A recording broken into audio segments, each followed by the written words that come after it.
So, to describe phase equilibrium at the microscopic scale, we're going to use a framework that's known as the lattice model.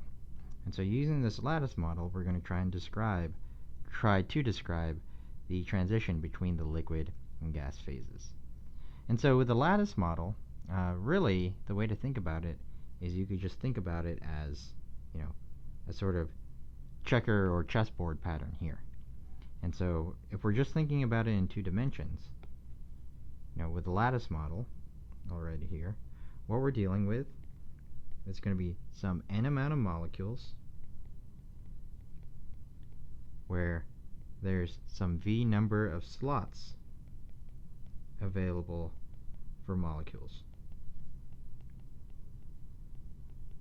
And this v is going to essentially just be like the volume that a molecule can take up. Right? And so we'll say that we have, here in red, there's one molecule here, maybe another molecule there. But what's really interesting is when we have molecules that are next to one another.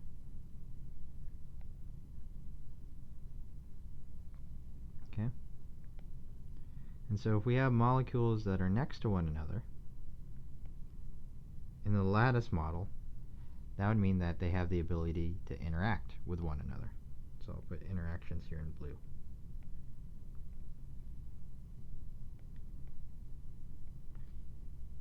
Okay? Alright, and so, and we'll just say for simplicity that they can only interact in this direction or in this direction. That they can't really interact diagonally. Alright?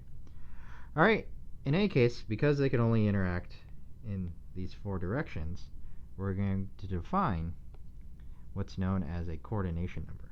So each molecule has z slots for interacting with other molecules. And so the z here, that's that coordination number. Okay? And so in our case, we're looking in 2 dimensions. So z is going to be equal to 4 for 2D. And you can imagine that if we were considering the 3-dimensional case, that molecules could also interact above or below one another. And so that would make the coordination number equal to 6. Alright? Now, for each of these interactions, we're going to say there's some sort of energy that's associated with them. Okay? And so we'll say that each interaction has an energy of negative epsilon over 2 for the central molecule, we'll say. So we'll just, when we're accounting for the interactions, we'll state, okay, this one will be where our point of view is. So we'll say this is the central molecule, and it's interacting with its neighbor here. Right? And don't worry, as we go through the analysis, we'll consider, we'll do it in such a way that, who we pick as the central molecule won't matter in the end. Okay? In any case, the central molecule has an energy of interaction negative epsilon over 2, and equivalently, for the neighbor molecule,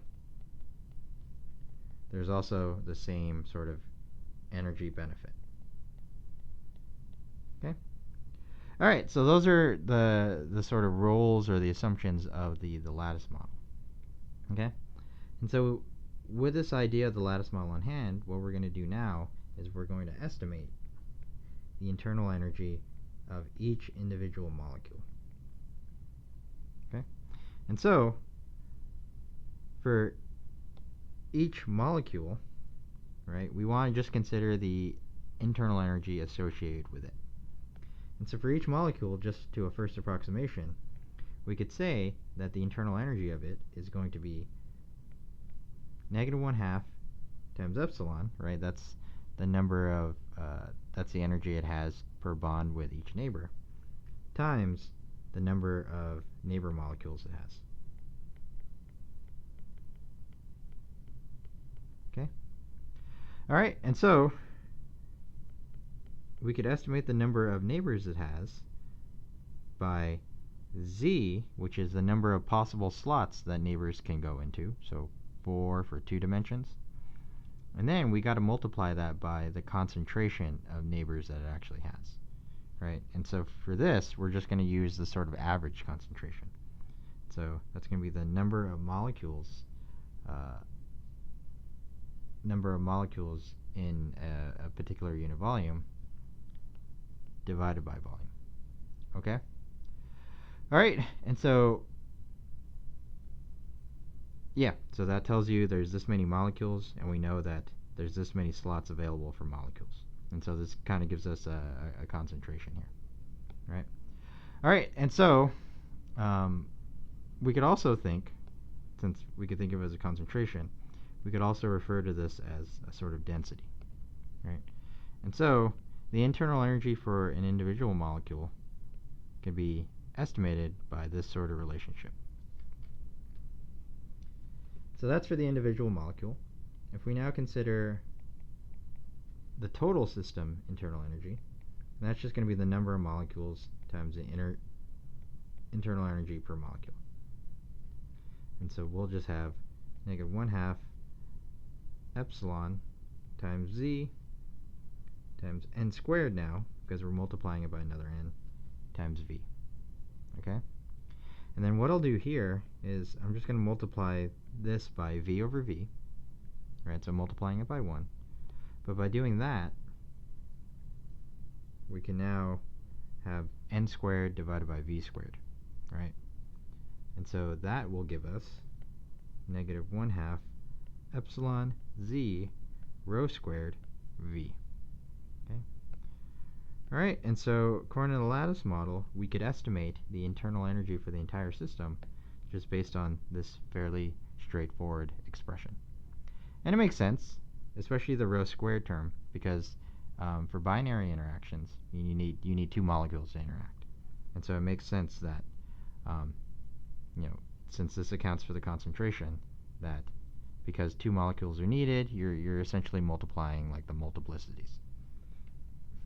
With that said, to calculate the multiplicity for the system, right, which we need in order to calculate the entropy, what we would do is we would take the factorial of the total number of slots available, v, and divide it by the number of molecules that are in those different slots, n factorial, and then we would take v minus n factorial there. Okay? All right, so here we just use our familiar sort of binomial expression, binomial coefficient, in order to estimate the number of microstates. Now with omega, what we could do is we could calculate the entropy for this system. So that's just kb ln omega. And then using Stirling's approximation, we could plug in our omega expression. And when we do that, we get kb is equal to v ln of v minus n ln of n plus n minus v minus n ln of v minus n plus v minus n. These loose v's and n's, they cancel. And so we could then simplify this expression like this. V ln of v minus n ln of n minus v minus n ln of v minus n. Okay. And then what I'm going to do here, in order to kind of simplify the expression further, I'm going to add the following. V minus n ln of v, and then I'm going to subtract v minus n ln of v. Okay? And so because I'm adding these two terms, I'm not really changing the right-hand side, right? Because these two terms will cancel. So essentially what we're doing is adding 0 to the right-hand side. But by doing this, I'm now going to spread out these terms throughout the rest of these terms here. Okay? And so we could simplify further. With those additional terms, we can now write our expression like this: v ln of v minus v ln of v minus n ln of n plus n ln of v plus v minus n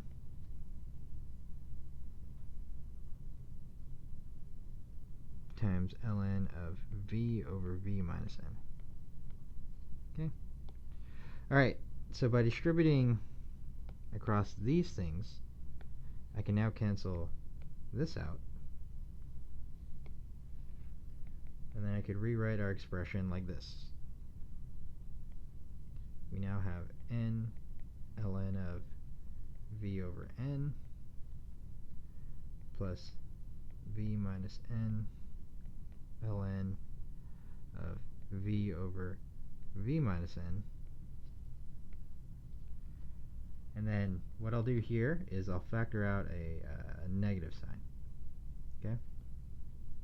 And I'll also factor out a v.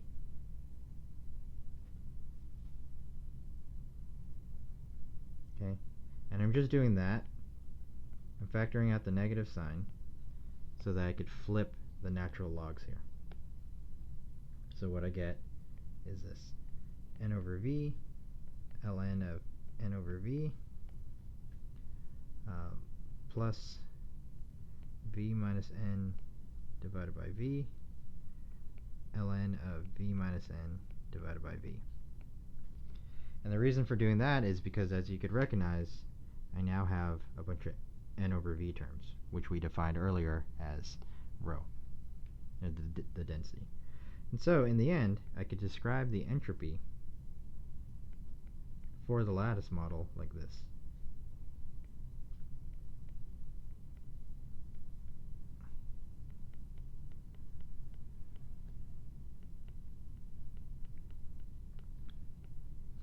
Okay. And so now I have a somewhat simple expression for the lattice model entropy in terms of entirely just the volume of the entire system and the density of the particles within that system.